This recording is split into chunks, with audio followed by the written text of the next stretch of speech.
اعوذ باللہ من الشیطان الرجیم بسم اللہ الرحمن الرحیم اللہم صلی علی محمد وعلی آلہ واصحابہ وبارک وسلم۔ کروڑوں درود و سلام شافع معاشر، شافع بنی آدم علیہ السلام اور آپ کی آل طیبین طاہرین پر۔ السلام علیکم ورحمۃ اللہ وبرکاتہ۔ اعظم اسلامک کریٹر چینل میں سب کو خوش آمدید۔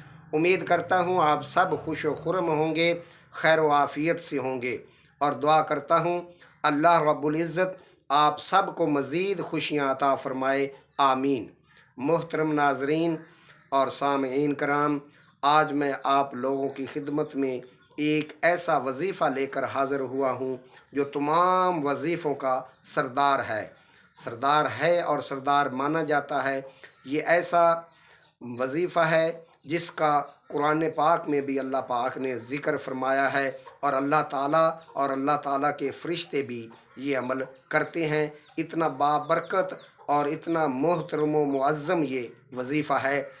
ہمارے پیغمبر اسلام آقا نامدار صلی اللہ علیہ وآلہ وسلم کا جو مقام اور رتبہ اللہ پاک نے بیان فرمایا، ان اللہ و ملائکتہ یصلون علی النبی، بے شک اللہ اور اس کے فرشتے درود بھیجتے ہیں نبی پاک صلی اللہ علیہ وآلہ وسلم پر۔ یہ جو صلاۃ ہے یہ تقدس و توصیف کے معنی میں استعمال ہوا ہے۔ یا ایہا الذین آمنوا صلوا علیہ وسلموا تسلیما، اے ایمان والو تم بھی درود پاک بھیجو پیغمبر اسلام پر اور صلاۃ بھیجو صلاۃ۔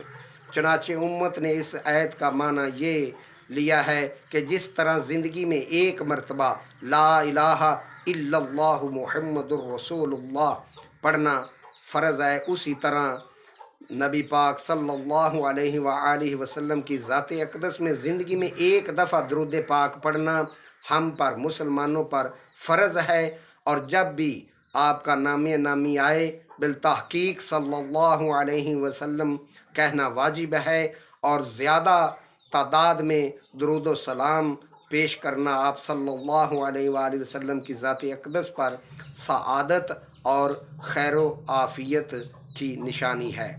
تو آپ زیادہ سے زیادہ نبی پاک صلی اللہ علیہ وآلہ وسلم کی ذات اقدس پر درود و سلام پڑھا کریں۔ تمام مشکلات اور تمام پریشانیوں کا حل اللہ پاک نے درود پاک میں رکھا ہے۔